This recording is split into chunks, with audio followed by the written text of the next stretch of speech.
जिला ऊना में अवैध खनन को लेकर एनजीटी की टीम पूर्व न्यायाधीश के नेतृत्व में एक दिवसीय दौरा कर खनन पर सवाल उठाकर गई है। वहीं यह पहली बार है कि जब एनजीटी की टीम अवैध खनन की जांच करने आई हो और इस पर रिपोर्ट भी तलब कर ली गई हो।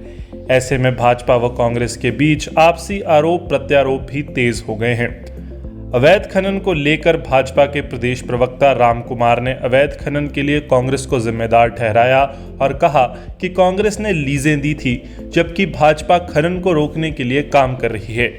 वहीं पलटवार करते हुए हरोली कांग्रेस के अध्यक्ष विनोद बिट्टू ने कहा कि कांग्रेस को कोसने से कुछ नहीं होगा। भाजपा नेताओं को अपनी सरकार की कारगुजारी के बारे में बताना होगा। उन्होंने कहा कि अगर साहस है तो लीजें रद्द करके दिखाएं। आप भी सुनिए क्या कहते हैं दोनों पार्टियों के नेता। एनजीटी की टीम यहाँ आई थी पिछले कल। उसके पीछे बड़ा कारण जो है कि पिछली सरकार ने 5 साल में 2012 से लेकर 2017 में जब मुकेश अग्निहोत्री प्रदेश में खनन मंत्री थे, इन्होंने जिला ऊना में 67 ऐसी माइनिंग लीज की बंदरबांट यहाँ की, उनमें से कई ऐसी माइनिंग लीज थी जिसमें कांग्रेस के लोगों का उसमें हिस्सा था।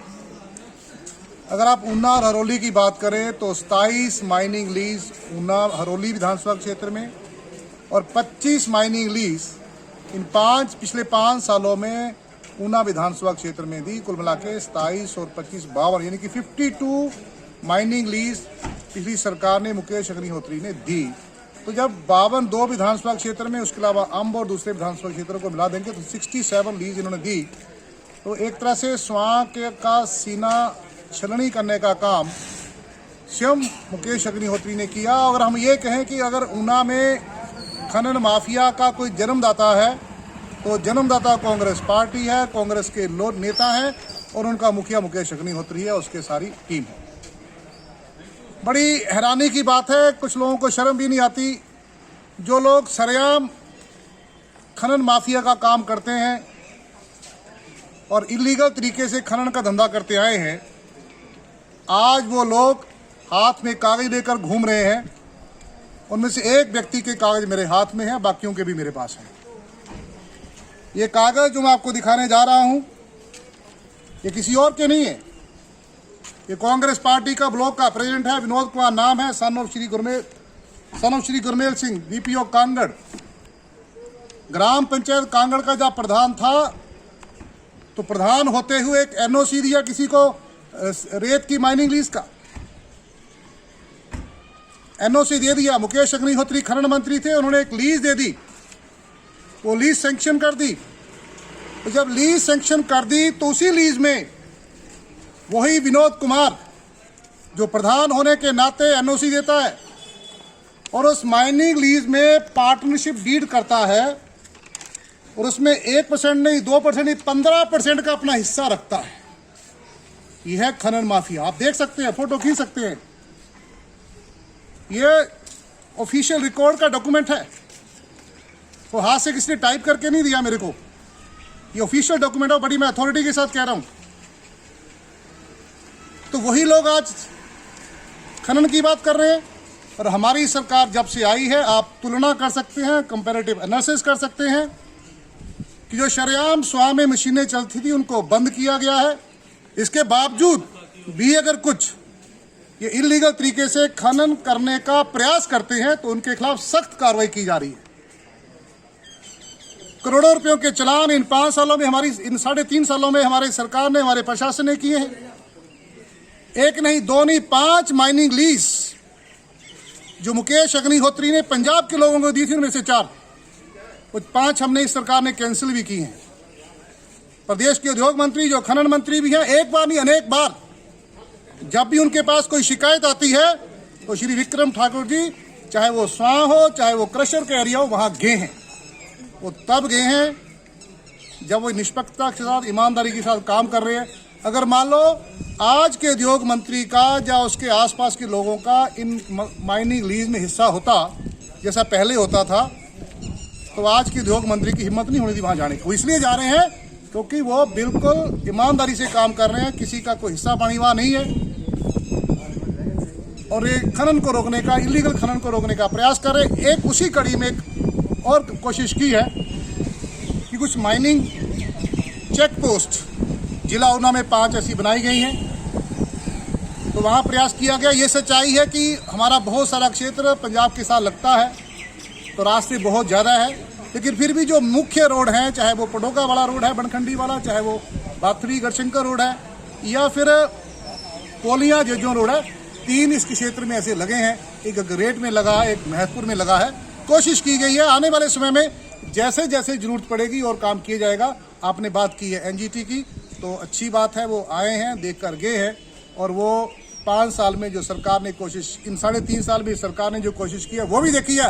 और पिछले 5 साल जो कांग्रेस पार्टी का कार्यकाल था, उन 5 सालों में जिस तरह से बंदरबांट हुई है, स्वां नदी में जो माइनिंग लीज दी है, वो रिकॉर्ड भी उनके ध्यान में लाया गया होगा मेरे ख्याल में। तो अगर इस तरह से कोई टीम आती है, हम उसका स्वागत करते हैं। लेकिन इन लोगों को थोड़ी मैं इतना ही कहना चाहूँगा कि भाई आप तो बिल्कुल हमाम में नंगे हैं। आप लोगों ने खुद खनन का धंधा शुरू किया है। आज जब आपका ये धंधा बंद हो गया है या बंद हो रहा है, सरकार ने सख्ती की है, तो उस रिएक्शन में आप तिल मिला रहे हैं।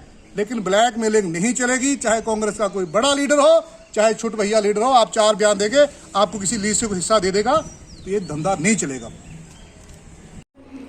जिला ऊना में एनजीटी की टीम आई, हमने उनका स्वागत किया और साथ लेकर उनको स्वान नदी में गए। जिस तरीके से जब से भाजपा सरकार बनी है, स्वान नदी को बर्बाद किया गया, अवैध खनन बहुत बुरे तरीके से किया गया। फिर आज राम कुमार जी बोल रहे हैं कि हमारे टाइम में खनन नहीं था। देखो, जब से जयराम सरकार बनी तब से स्वान नदी बर्बादी की ओर गई है। आप देख सकते हैं, राम कुमार हमेशा यही कह रहा था कि मुख्यमंत्री जयराम जी मेरे रूम फ्रेंड है, मेरे अंडरवियर फ्रेंड है, कभी कुछ बोलते थे। आज उसका नजायज फायदा जी किसने लिया है, वो प्रोफेसर राम कुमार जी है।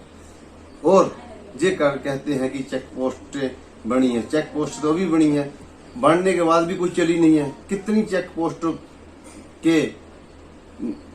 पोस्ट पर नाप तोड़कर जो है ट्रक टिप्पर गए हैं, इसका जवाब दें राम कुमार जी। और रही बात हर टाइम मुकेश जी को कोसने की, इससे कुछ नहीं होगा। आप तथ्यों के आधार पर काम करें। आपने देखा होगा किस तरीके से बडेड़ा में लूट हुई है स्वान नदी में, किस तरीके से कांगड़ में लूट हुई है स्वान नदी में, किस तरीके से धर्मपुर में लूट हुई है, किस तरीके से बाथड़ी में लूट हुई है, किस तरीके से बाथू में लूट हुई है। हर तरफ लूट ही लूट हुई है स्वान नदी में।